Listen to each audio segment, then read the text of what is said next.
Jamshedpur horticulture society की ओर से 33वां flower show का आयोजन किया गया।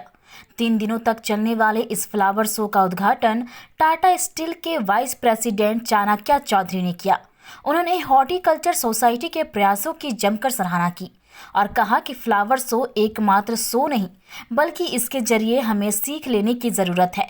उन्होंने कहा कि फूल हमें जीवन में नई ताजगी का एहसास कराता है, साथ ही इस बात का भी एहसास कराता है कि उसके मुरझाने के बाद भी उसकी उपयोगिता बनी रहती है। हमें फूलों की तरह बनना चाहिए। जब तक जीवित हैं तब तक जीवन के हर रंग को जीना चाहिए और जीते जी ऐसा काम करना चाहिए ताकि मरने के बाद भी आपकी उपयोगिता बनी रहे। बता दें कि जमशेदपुर हॉर्टिकल्चर सोसाइटी की ओर से हर साल फ्लावर शो का आयोजन किया जाता है, जिसमें शहर ही नहीं देश के कोने कोने से बगीचा प्रेमी अपनी बगिया में उगाए गए रंग बिरंगे फूलों एवं नई तकनीक से इजाद किए गए आकर्षक बाग बागवानी का भी प्रदर्शन करते हैं।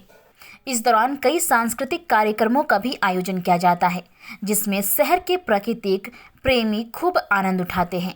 और उसका इनॉग्रल फंक्शन अभी हुआ है और ये 3 दिन और चलेगा। अभी शुरू हुआ है और 26 तक चलेगा। हर साल की तरह इस बार भी जो फ्लावर शोज़ में स्टॉल्स लगे हैं या जो पवेलियंस बने हैं, उसमें बहुत अच्छा, एक तो बहुत क्रिएटिव तरीके से उसको बनाया गया है, दूसरा बहुत अच्छा पार्टिसिपेशन रहा है, नॉट ओनली कंपनीज़ के द्वारा बट स्कूल और एजुकेशन इंस्टीट्यूट्स के द्वारा भी है।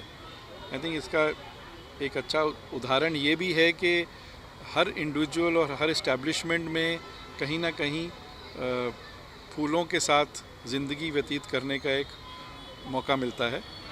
जमशेदपुर में हम लोग की कोशिश यही रहती है कि कैसे क्वालिटी ऑफ लाइफ को इम्प्रूव किया जाए, and I think horticulture society का भी वो एक बहुत बड़ा मुद्दा है और उसी लिए साल भर साल कुछ ना कुछ ये लोग इवेंट्स करते हैं जिसमें कि बाकी सबका पार्टिसिपेशन होता है। मेरी तरफ से तो यही एक मैसेज है कि चाहे हम अपने घर में कुछ फ्लावर पॉट्स रखते हैं या हमारे बगीचे हैं उसमें हम कुछ फ्लावर्स उगाते हैं, या हमारे घर के आगे पीछे कुछ पार्क्स हैं, गार्डन्स हैं जहाँ पे फ्लावर्स हैं, अगर आप देखें तो रंग बिखरते हुए नज़र आता है फूलों से। और दूसरी चीज़ मैं ये भी जानता हूँ कि फूल बहुत ही एक सेल्फलेस लाइफ ज़िंदगी बिताते हैं, बिकॉज दे हैव लाइफ। तो उसमें अगर आप देखें जब तक वो खिलते हैं तब सबको खुशी प्रतीक होती है। जब वो उनकी लाइफ ख़त्म हो जाती है उसके बाद भी उनके जो पेटल्स हैं या उनके जो शूट्स हैं वो मैन्योर की तरह यूज़ हो जाते हैं। सो हमको भी उससे कुछ एक मैसेज लेना चाहिए। सबसे ज़्यादा इम्पॉर्टेंट चीज़ है कि जमशेदपुर के क्वालिटी ऑफ लाइफ में फूलों का बहुत बड़ा एक योगदान